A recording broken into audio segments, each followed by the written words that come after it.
Jammu and Kashmir was a princely state before independence. And at the time of independence, they neither joined India nor Pakistan. So now what is this Article 370? What are the key provisions, just quickly, of Article 370? See, this article comes under, now what happened in 2019? See, after that, there have been various provisions which have been made applicable to J&K. Now the Supreme Court has to finally decide whether what has happened is constitutionally valid or not. Forget the political angle to it, whether constitutionally it is valid or not. Hi friends, welcome. So there are a lot of news about what is going to happen in the special session of the Parliament, which is going to happen from September 18th to September 22nd, right? About India and Bharat, what kind of resolutions may be brought about that, whether women's reservation bill will be brought in that time, one nation, one election, whether there will be any discussion that will happen. But everything is in the realm of speculation. We'll actually know from 18th to 22nd what is going to happen, and I'll make videos on them for your understanding once that happens. But one important thing which happened in the last 15-20 days was the Supreme Court hearing on the abrogation of Article 370 or the repeal of Article 370, which gave special status to Jammu and Kashmir. Now, in this video, I will just quickly tell you what is the historical background to Article 370, what happened in 2019, what are the issues surrounding that, and finally, it is for the Supreme Court to decide on the constitutional validity of that. But what is the way forward for an amicable solution and for complete integration, taking into account the aspirations of the people of Jammu and Kashmir? So, just a quick historical background. Jammu and Kashmir was a princely state before independence. And at the time of independence, they neither joined India nor Pakistan. But in October 1947, there was an attack from some of the tribes of Pakistan, aided by the Pakistani military, they say. And finally, on October 26, 1947, 2.5 months after India gained independence, the Maharaja of Jammu and Kashmir, Raja Hari Singh, he signed the deed of accession, which was signed by other princely states. At the time of independence, around 548 princely states joined the Indian Union. And the same deed of accession was signed by Raja Hari Singh in October 1947, and Jammu and Kashmir became part of India. But in order to address the demands of the people of Jammu and Kashmir, right? The people of Jammu and Kashmir wanted some autonomy, at least that was the understanding between the central government at that point of time and the rulers of the princely state at that point of time. So all this was reflected in Article 370 of the Indian Constitution, which was adopted in November 1949 by the Indian Constituent Assembly. So now what is this Article 370? What are the key provisions, just quickly, of Article 370? See, this article comes under temporary, transitional and special provisions. That is the part. And Article 370 says temporary provisions for the state of Jammu and Kashmir. So it is worded as temporary provision, no doubt about that.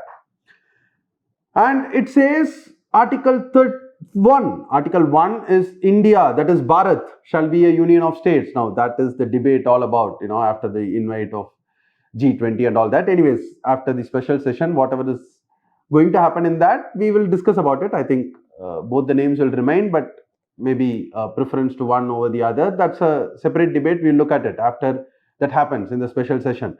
But India, that is Bharat, shall be a union of states is Article 1 of the Constitution. So Article 1 applied to Jammu and Kashmir right from day one. So it has been an integral part of J&K without doubt. But it was given a special status through Article 370. And it says Article 370 will be applicable. And guys, this is not something unique in the sense there is Article 371, which was there at the time of independence itself, which was created for the states of Maharashtra and Gujarat, some of the backward regions. There are other states in the northeast which, when formed, 371A to 371J, right? Especially for the northeastern states, special provisions have been made. But for Jammu and Kashmir, it was quite a autonomous provision where it said only these two articles will be applicable. Any future articles which has to be made applicable shall be done by the president with the concurrence of the state government, and the state government meant the head of the state, Sadaz-e-Riyat, if I'm not wrong, how he was originally called, and then later the governor of the state, who is advised by the Council of Ministers. So the government of the state has to give its concurrence for extending any provision of the constitution to the state of Jammu and Kashmir. And Article 370 also said that this article can be abolished or repealed by the president at any point of time in future. But before doing that, the recommendation of the Constituent Assembly of Jammu and Kashmir should be obtained by the president. So 370 gave a special status to Jammu and Kashmir. It was named a temporary provision, but it was to give a special status to Jammu and Kashmir. Article 1 was always applicable, which means Jammu and Kashmir has always been an integral part of India. And under Article 370, any other provisions of the Constitution will be extended to the state of Jammu and Kashmir by the president, which means the central government, with the concurrence of the state government. And Article 370 can be abolished or modified by the president based on the recommendation of the Constituent Assembly of Jammu and Kashmir to be constituted. And this was the Article 370, which came into force on January 26, 1950. And then the Constituent Assembly of J&K was formed in 1951. It adopted the J&K Constitution in November 1956, and it came into force on 26th January 1957. So, and after that, the J&K Constituent Assembly was abolished. Right?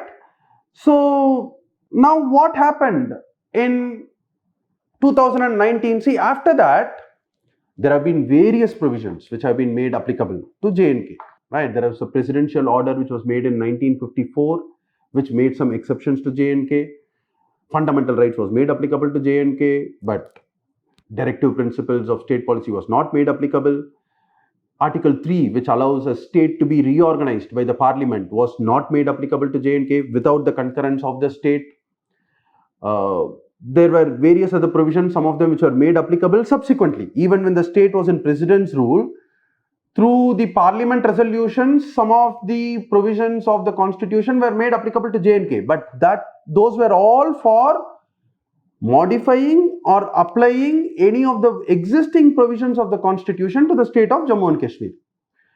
But what happened in 2019, August 5th? There was a presidential order which was made under Article 370, and it said all the provisions of the constitution will apply to J&K.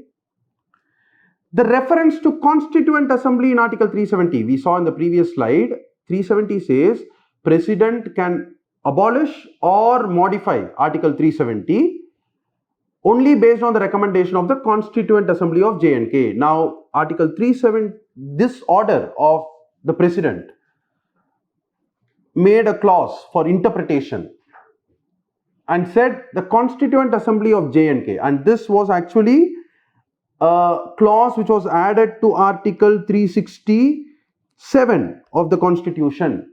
And there was one clause which was added to Article 367 of the Constitution through a presidential order, which said that the reference to Constituent Assembly would mean reference to the Legislative Assembly of the state. And since J&K was under President's rule at that point of time, the powers of the Legislative Assembly can be exercised by the Parliament. So the Parliament exercised the powers of the Legislative Assembly of the state and recommended to the President to repeal Article 370, and based on that, Article 370 was repealed, and so J&K was reorganized. A J&K Reorganization Act was passed, which bifurcated J&K into two union territories, Jammu and Kashmir with an assembly and Ladakh without an assembly. Now guys, what are the issues in this? First of all, see, in 1950, the Constitution said, this is the provision with respect to Article 370. This can be amended or repealed by the President but it should be based on the recommendation from the Constituent Assembly of J&K. This was what was adopted in 1950. Then the Constituent Assembly was there from 1951 to 1957. And in 1957, without making any recommendation, the Constituent Assembly was abolished. So with that, you can have two arguments. One is because Constituent Assembly has been abolished, President himself can do it. The other argument is that because Constituent Assembly did not recommend and it was abolished, it became a permanent feature of the Constitution. In fact, the Supreme Court in one of its judgment in 2016 had said that because the Constituent Assembly was abolished without any recommendation to amend or repeal Article 370, it takes a permanent character. Now, that was the judgment of the Supreme Court. They will also take that into account while delivering their judgment now. Secondly, even assuming that, okay, it is not a permanent feature and it is something which can be changed, can a president's order instead of a constitutional amendment make these changes? See, as I told you, the reference to Constituent Assembly was made to refer to the Legislative Assembly by inserting a new clause in Article 367. Now, whether that can be done by just a president's order or does it require a constitutional amendment to do it? And thirdly, from a political angle. See, these two are from a constitutional angle. Thirdly, from a political angle, if assuming that even the Legislative Assembly has to decide, but the Legislative Assembly was not in, not there at the time of this reorganization. The Parliament assumed the powers of the Legislative Assembly because it was under President's rule.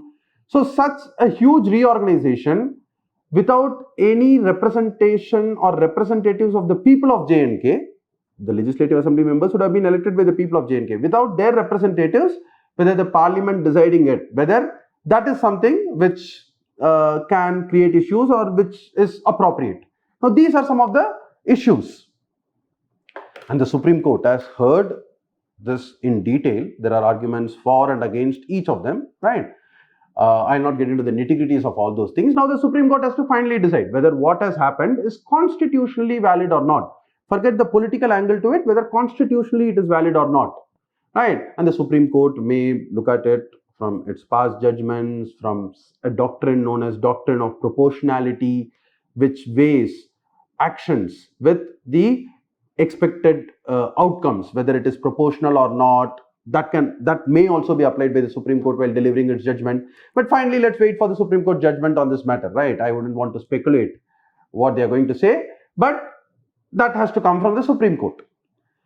But assuming for a minute that this is upheld, but then also there are 2-3 things which has to be very immediately done for bringing the confidence of the people of Jammu and Kashmir. See, because Article 370 abrogation has integrated them completely with India is a very valid argument. But the people of J&K should also feel the same thing. It's another thing that the rest of the country feels like that. But it is the people of J&K who are living in that state and they need to feel that. And when will that happen? If they have an elected government of their own. For the last 5 years, the Jammu and Kashmir Union Territory now does not have an elected government. So the first thing is to conduct elections in a free and fair manner and ensure that their representatives rule them. And secondly, see, it is a complete 180-degree shift from being a special category state. In one stroke, it has been made into a union territory. And so the first thing after bringing back normalcy is to restore full statehood.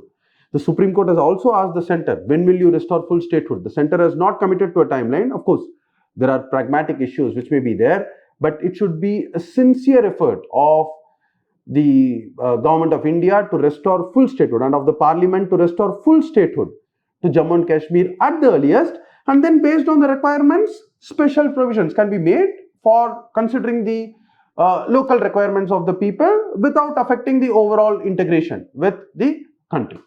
So I hope you found this video useful.